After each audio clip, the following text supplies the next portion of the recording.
What's going on, guys? JD from New York here. This is WWE Off The Script. This is episode 18, part number 1. I got news on Roman Reigns, Dean Ambrose, and Seth Rollins. I got news on Vince and Triple H. I got news on WWE 2K15 and all the latest rumors surrounding WWE's newest video game release. Stay tuned. This is Off The Script. I'm coming right back. Don't go anywhere.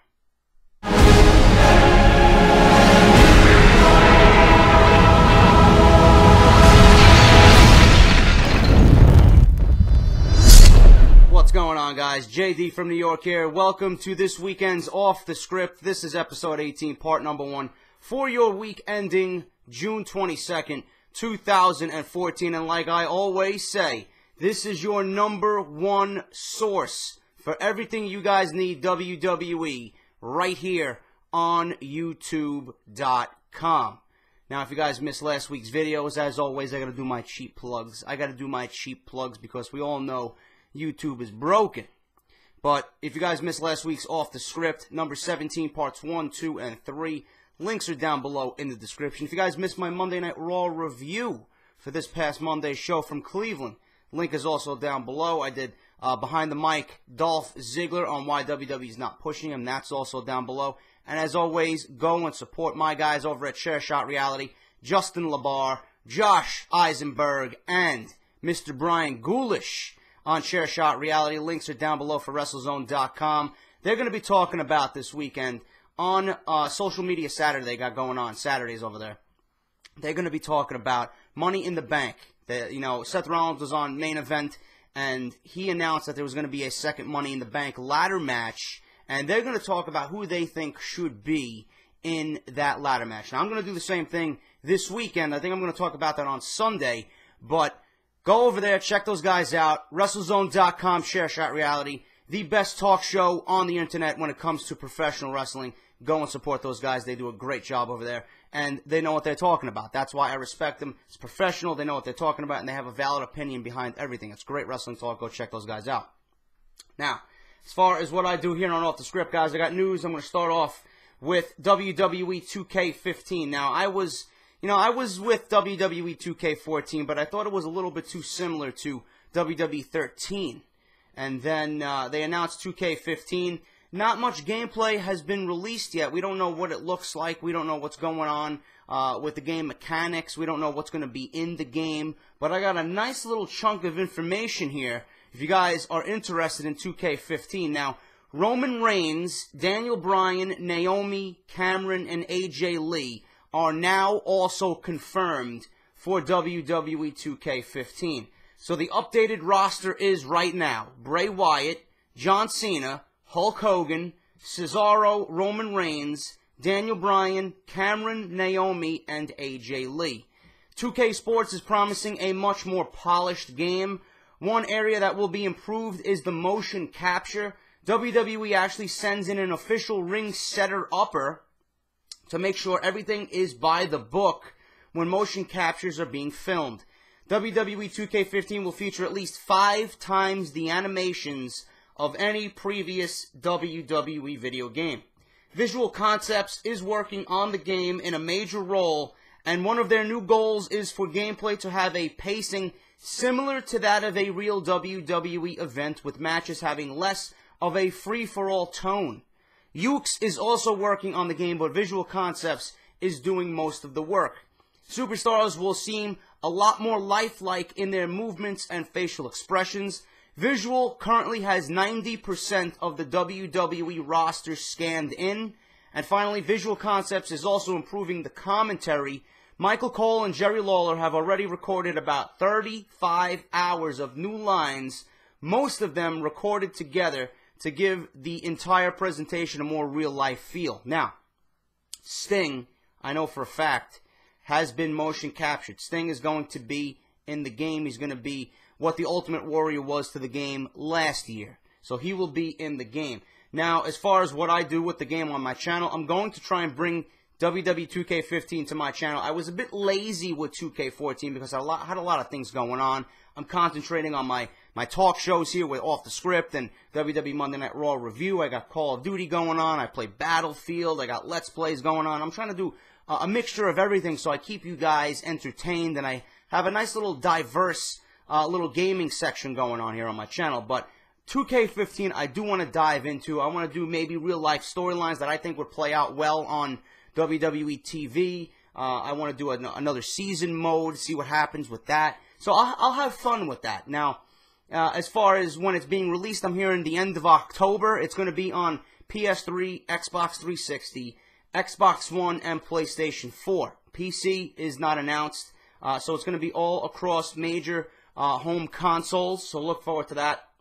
And I do like that Michael Cole and Jerry Lawler have already recorded 35 hours, because that's the one thing with these sports games. I'll tell you, with the NHL and with the MLB The Show, and especially the WWE games, the commentary seems very forced. It's not genuine. These guys never sound like they do on TV. It's very scripted, and you can hear it. So I'm glad to see and hear that Michael Cole and Jerry Lawler have 35 hours of new lines recorded, and being together, it's going to give it a more real-life feel. Now, I don't know why JBL is not included in that. It would have been a nice addition to have a three-man booth in the game, but listen, I'm not going to complain about that. 35 hours of new lines, it should keep each match fresh so it never gets boring, so I look forward to that. But that is what's going on with that, guys. I don't have any more information, but as soon as I find out any information on the game, any more details, I will definitely provide them here on Off The Script. Now, on to actual wrestling news. It's been noted before, here especially on this channel, I've talked about this many times, that there is some minor issues between Triple H and Vince McMahon when it comes to certain directions and some ideas that have been brought up. It's said that people are noticing that the relationship between Vince and Triple H has grown noticeably more contentious. One recent example is when El Torito had his tail ripped off on Monday Night Raw. Vince loved it, while Triple H was 100% reportedly against doing the segment.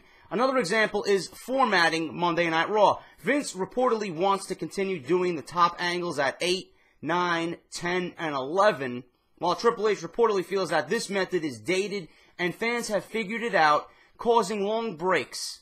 Triple H wants to focus on creating and building talents so that they have enough stars to spread across the show, in hopes that the show isn't so predictable.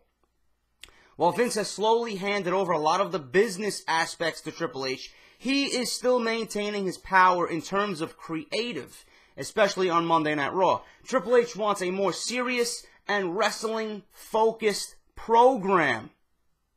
Did you hear me? Triple H wants a more serious and wrestling-focused program. And the more resistant Vince has been to handling over creative reins, the more focus Triple H has put into making NXT a successful brand, with the hope that Vince sees some of these ideas and applies them to the WWE's main shows, Raw and SmackDown. Now, Vince is being resistant. This is what the report says. Triple H wants a more serious and wrestling-focused product. No shit. This is what the majority of the fans, the true fans, want. Now, WWE, I'm going to add additionally, Vince recently cut Monday Night Raw head writer Jay Gibson was his name. He was fired. They cut the head of creative on Monday Night Raw, Jay Gibson. This release was not believed to have any budget-like, ramifications to it, like the other releases with the 11 guys that were released last week. Even though WWE cut their own head writer for Raw, it's not as significant as it sounds, and there likely won't be a major change in TV direction.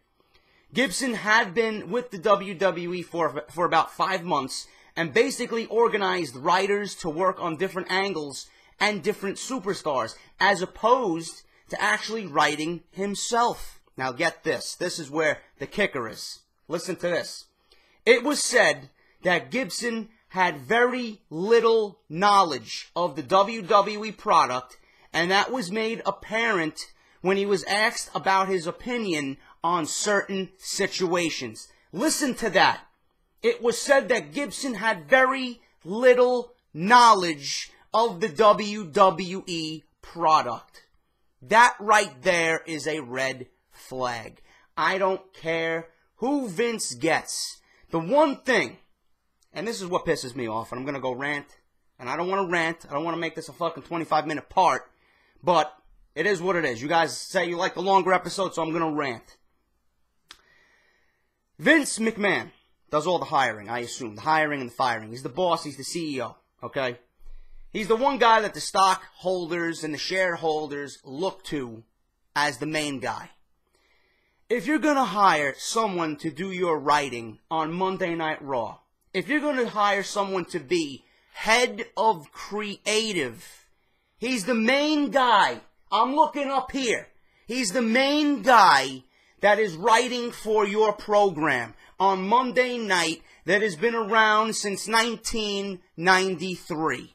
Okay? The longest running episodic television show in history is what Michael Cole says. This program needs to be at its very best, or try to be, at least, at its very best every week. Okay? He is the head of creative, and he has no knowledge of the WWE product. If I was Vince McMahon, the first thing I would look for on a resume when hiring someone to be a head writer for Monday Night Raw, for WWE, is that he has knowledge of the product, at least 10 years or more.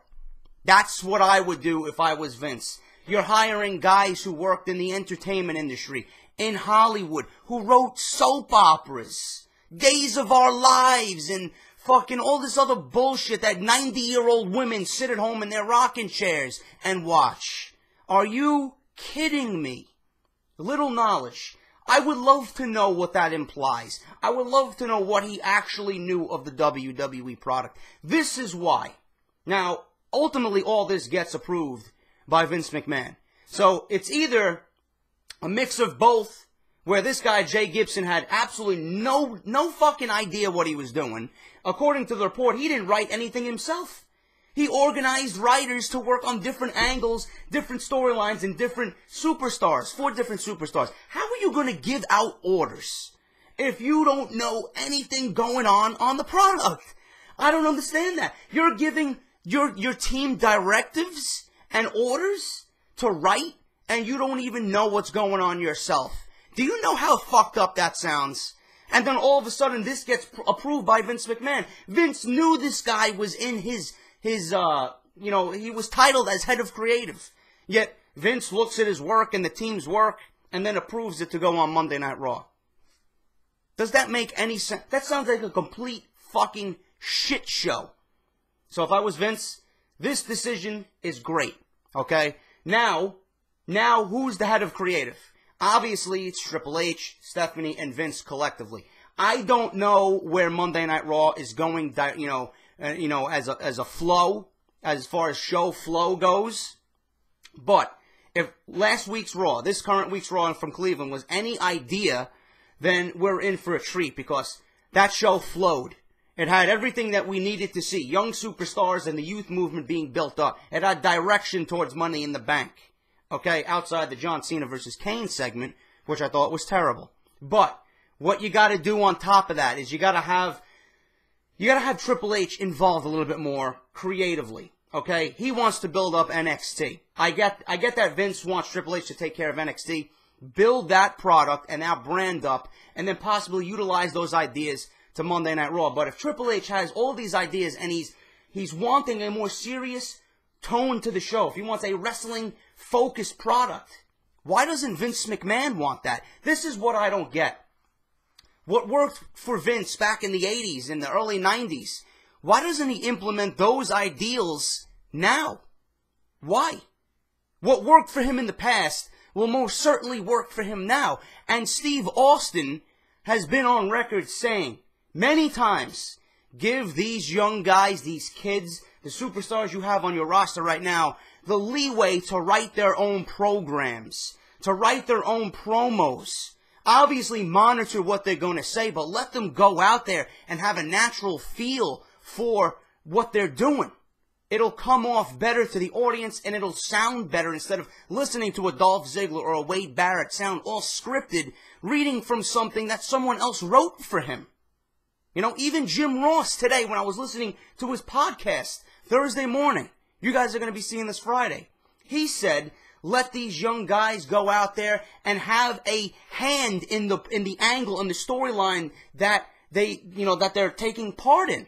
If these guys know that they have their hands into the storyline that they're programming and that they're taking part in on TV, these guys are going to have a little bit more incentive to make this work. If these guys, for example, say Dolph Ziggler is out and he has his hand in a program with Wade Barrett for the Intercontinental title, and they have ideas for a storyline and they want to go through with it. He pitches that to creative. You know, creative takes that mold, that infrastructure of what Dolph Ziggler said, and they mold it into something that'll work, into something that would have come from creative. They hand that off to Vince, and it gets approved. Now, Dolph Ziggler had a say in his storyline with Wade Barrett. So he's going to go out there and realize, you know what, this is some of my idea. These are my ideas coming into play. I'm going to go out there and entertain the crowd even more so than I usually do. This is my storyline. I'm going to make this work. The guys will be more motivated. The guys will be more determined to make this work. And everybody wins. The crowd wins. The audience wins. The wrestlers win because they're involved. They're going to make it work because they know they don't want to fail at something that they pitched to creative. It's not going to look good. This is what the WWE needs to do. And I'm telling you right now, that would make for better programming. And Jim Ross, this is why I listen to Jim Ross. And, you know, these great minds are what I feed off of when I talk about wrestling. This is the shit I'm thinking about when I'm on the train at 7:30 in the morning going to work, when I sit in my girlfriend's car on the way home from work, when I come on here and talk. This is why I look forward to talking to you guys. This is the shit that the WWE needs to do. A more serious tone? Fuck yeah. I want a more serious tone. I want a more wrestling-focused product. This is why we watch. 98% of you are going to tell me, I watch WWE for the product in the ring. That's what we watch for. We don't watch for storylines. We don't watch for fucking this and that and promos. Obviously, all that shit we want to happen, you know, naturally, and we want it to look good and sound good and come off good. But we, the majority of the people, watch wrestling for what happens in the ring. Everything else, you know, if they don't have a hold on it and they're going to constantly feed us junk, we're going to lose viewers. We're going to lose, the audience retention is not going to be there. And this is what Vince needs to do creatively. And I don't understand why he's not doing that. You got Triple H, who's a young guy. He knows what these young guys want. He knows what the fans of the WWE want. He knows what he wants for the business. Vince needs to take a step back and realize, listen, I got a great mind in Triple H. I'm going to let him run with this. If he fails and fucks up and messes up, fine. You know, that's what Vince is there for, to guide him. Trial and error. It can't be any worse than what we're getting on TV right now. If something doesn't work, it doesn't work. Let him shoot for it. Let him go for it. If he's got an idea, do it. If he's got a great idea, do it. There's nothing you can lose. It's not going to hurt, is what I'm saying. That's my rant on that. Let me know what you guys think about what I said. Took a mix of ideas from everything. I included my own shit in there. Let me know what you guys think about creative and this Jay Gibson not having any knowledge of the WWE product. That's fucking pathetic. Absolutely pathetic. Good riddance. You don't even belong in the company. I don't know where it's going right now, but hopefully Vince models Monday Night Raw like he did in Cleveland. Great show. It flowed great. You know, a few hiccups here and there, but it worked. So hopefully Monday Night Raw, you know, looks that way and feels that way going into the summer months. Now, as far as Dean Ambrose, Roman Reigns, and Seth Rollins, okay, it appeared on this week's Raw from Cleveland that Dean Ambrose and Roman Reigns had split up as they didn't appear together and now have their own theme songs. Word coming out of Monday Night Raw is that there is not going to be a formal split between Reigns and Ambrose, but they are supposed to be doing their own separate programs. WWE went back and forth on Seth Rollins' plans for Money in the Bank before actually deciding on the second ladder match and putting him in it. At first, they discussed putting him in the ladder match for the World Heavyweight title, and then there was some talk of doing Rollins versus Dean Ambrose in a stipulation match at Money in the Bank.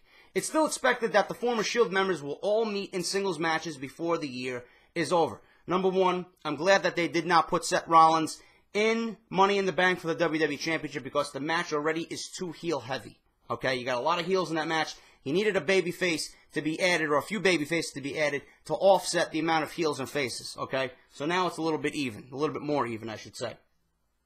I like the way Dean Ambrose, Roman Reigns, and Seth Rollins were individualized. I said this on Monday Night Raw. I like the way that they were individualized on Raw, you know, because, listen, you got three guys who are looking to break out on their own. We knew when they were in the Shield that these guys were going to be something big, that these guys were going to be something special. So the WWE is showing you that they're molding these guys for the future. And you and me as wrestling fans should have absolutely no problem to see Dean Ambrose, Roman Reigns, and Seth Rollins grow individually. I like the fact that the WWE is not, you know, acknowledging the split of the Shield. Let them, you know, just let them put it behind them, okay?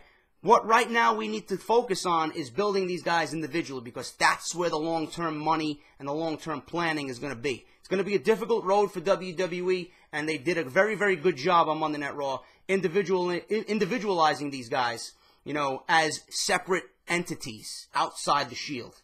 Now, as far as Roman Reigns, listen, I've been hearing rumors about a babyface needs to win this Money in the Bank ladder match. A babyface needs to be the WWE champion, because you got the enigma Brock Lesnar looming. And Brock Lesnar more than likely is going to be challenging for the WWE championship at SummerSlam, because not only that, he beat The Undertaker, he's definitely the #1 contender, and it's going to make the WWE championship look a little bit more important if someone like Brock Lesnar is coming back. I beat The Undertaker, I ended the streak, I want the title. It's going to make the title look more important by default, because Lesnar's coming back and he wants that title. He wants nothing else. He did what he needed to do. He did out, you know, he set out what he had said. He beat The Undertaker. He's going for the title. It's going to make everything look more important because he's coming back for that.